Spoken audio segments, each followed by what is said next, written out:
దేశంలో అన్ని చేంజ్ అయ్యాయి, మీ నగలు కూడా చేంజ్ చేయండి. మీ పాత నగకు గ్రాముకి 150 రూపాయలు ఎక్స్ట్రా పొంది కొత్త నగలు తీసుకోండి. అదే తక్కువ తరుగుకు మీ లలితలో మాత్రమే.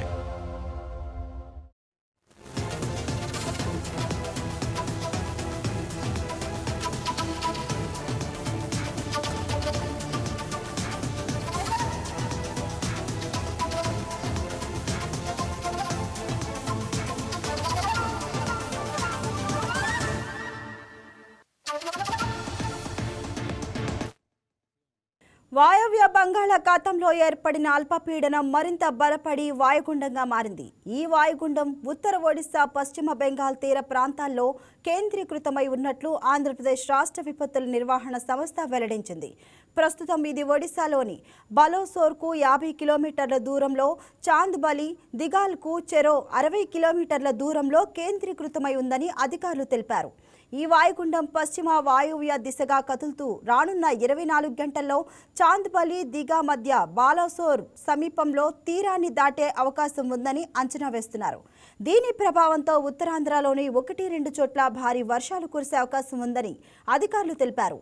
రాష్ట్రంలోని మిగిలిన జిల్లాల్లో అక్కడక్కడ తేలికపాటి జల్లులు పడే అవకాశం ఉందని తెలిపింది. ఇక ఈ వాతావరణ పరిస్థితుల నేపథ్యంలో మత్స్యకారులు సముద్రంలోకి వేటకు వెళ్లొద్దని అధికారులైతే హెచ్చరికలు జారీ చేశారు. తీర ప్రాంత ప్రజలు అప్రమత్తంగా ఉండాలని వారు సూచించారు. వాయుగుండం కదలికలను నిరంతరం గమనిస్తున్నట్లు విపత్తు నిర్వహణ సంస్థ వెల్లడించింది.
రైటింగ్ కప్ బంగాళాఖాతంలో ఏర్పడిన అల్పపీడనంపై మరింత సమాచారం మా కరెస్పాండెంట్ బిందు ఫోన్ ద్వారా అందిస్తారు.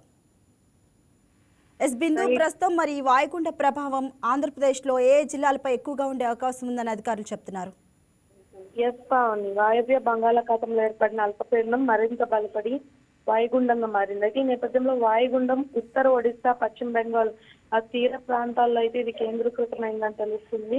దీనికి సంబంధించి వాయుగుండం ఇప్పటికే బలపడి ఈ పశ్చిమ బెంగాల్ తీర ప్రాంత సమీపంలో ఉన్న వాయుగుండంతో బలపడిందని చెప్పుకోవచ్చు. అయితే ప్రస్తుతం ఇది ఒడిశాలోని బాల్సోర్కు సుమారు 50 కిలోమీటర్ల దూరంలో ఉందని కూడా చెప్తున్నారు. అయితే ఈ వాయుగుండం పశ్చిమ వాయువ్య దిశగా కదులుతూ రానున్న 24 గంటల్లో చౌందబలి, దిగా మధ్య బలాసోర్ సమీపంలో అయితే దాటే అవకాశం ఉందని కూడా చెప్తున్నారు. దీని ప్రభావంతో ఆంధ్రప్రదేశ్ లో వాతావరణ పరిస్థితులు కూడా మారే అవకాశం ఉంది పావని.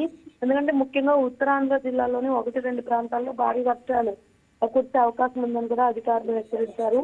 సో ఇటు విశాఖపట్నం, అనకాపల్లి, అల్లూరు సీతారామరాజు, విజయనగరం, శ్రీకాకుళం, పార్వతీపురం, మన్యం జిల్లాల్లో అక్కడక్కడ ఉరుములు, మెరుపులు అటు కూడే వర్షం పడే అవకాశం ఉందని కూడా చెప్తున్నారు. ఇంకా రాష్ట్రంలోనే మిగిలిన జిల్లాల్లో కూడా అక్కడక్కడ తేలికపాటి వర్షాలు కురిసే అవకాశం.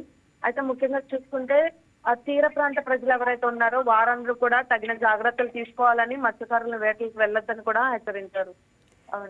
బిందు, అంటే ఇప్పటికే చూస్తే మనం విశాఖపట్నంలో 7 గల్లంతైన విషయం చూస్తున్నాం మనం. సో మరి మత్స్యకారులకు అధికారులు ఎటువంటి సూచనలు ఇచ్చారు బిందు? ముఖ్యంగా ఇప్పటికే విశాఖపట్నంలో 7 గల్లంతైన విషయం ఇప్పటికే రాష్ట్ర వ్యాప్తంగా సంచలనం రేపిందని చెప్పుకోవచ్చు. పావని, అయితే తీర ప్రాంత ప్రజలు ఎవరైతే ఉన్నారో మోస్ట్లీ విశాఖపట్నం, కాకినాడ, ఇటు మచిలీపట్నం ఇటువంటి తీర ప్రాంత ప్రజలకి ఆరెంజ్ అలర్ట్ ని జారీ చేసిందనే చెప్పుకోవచ్చు. ఎందుకంటే తీర ప్రాంతంలో ఉన్న ప్రజలకి ఎక్కువ ప్రమాదకరమైనగా ఉంటుంది. ఈ ఏదైతే అల్పపీడనం ఉందో ఇది ఎక్కువ సముద్రాల్లోనే వస్తూ ఉంటుంది కాబట్టి వారికి ఎక్కువగా ఇది నష్టం కలిగించే అవకాశం ఉంది. ముఖ్యంగా మత్స్యకారులు ఎవరైతే ఆ వేటకు వెళ్తారో గంగాపుత్రుల్ని ఇప్పటికే వేటకు వెళ్ళొద్దని కూడా హెచ్చరికలు జారీ చేశారు. గత 5 రోజుల నుండి వారు వెళ్ళట్లేదు. అదేవిధంగా ఇక్కడ మనకి చూసుకుంటే ఇటు కోస్తాంధ్ర ఇటు సైడ్ చూసుకుంటే ఇక్కడ ప్రస్తుతం ఆంధ్రప్రదేశ్ లో విజయవాడలో చూసుకుంటే కొంచెం లంక గ్రామాలు ఎక్కువగా దీనికి సంబంధించి ఈ అల్పపీడనం ఎప్పుడైనా బలపడే అవకాశం ఉంటే లంక గ్రామాలు ఎక్కువగా దెబ్బతినే అవకాశం ఉంది పావని. ఎందుకంటే లంక గ్రామాల్లో నివసించే ప్రజలు ఎవరైతే ఉన్నారో వారు కృష్ణా నదికి దగ్గరగా నివసిస్తూ ఉంటారు కాబట్టి భారీ వర్షాలకి నదికి ప్రవాహం ఎక్కువైతే కనుక వీళ్ళు కూడా దెబ్బతినే అవకాశం ఉంది పావని. ఎస్ బిందు, అంటే ప్రెసెంట్ వాయుగుండ ప్రభావం అనేది ఎంతకాలం కొనసాగుతుందని అంచనా వేస్తున్నారు? దీనికి సంబంధించి ఇప్పటికే విపత్తుల నిర్వహణ సంస్థ ఒక 5 రోజులకైతే హెచ్చరికలు జారీ చేస్తారు. అదేవిధంగా విపత్తుల నిర్వహణ సంస్థ ప్రకార్ జైన్ కూడా వెల్లడించారు. ఈ అల్పపీడనం కుదుట పడే తరుణంలో ఎప్పుడైతే అది వదిలి వెళ్ళిపోతున్న తరుణంలో ఖచ్చితంగా ఆంధ్రప్రదేశ్ కానీ ఇటు రెండు తెలుగు రాష్ట్రాల్లో ఖచ్చితంగా ఇది భారీ ఎఫెక్ట్ అనేది చూపిస్తుందని కూడా చెప్పడం జరిగింది. ఎందుకంటే అది తీరం వదిలి వెళ్ళేటప్పుడు భారీ వర్షాలు కురిసే అవకాశం ఉందని కూడా చెప్పారు. కొన్ని జిల్లాల్లో కూడా ఆరెంజ్ అలర్ట్లు ఇప్పటికే జారీ చేశారు. Yes, thank you Bindu.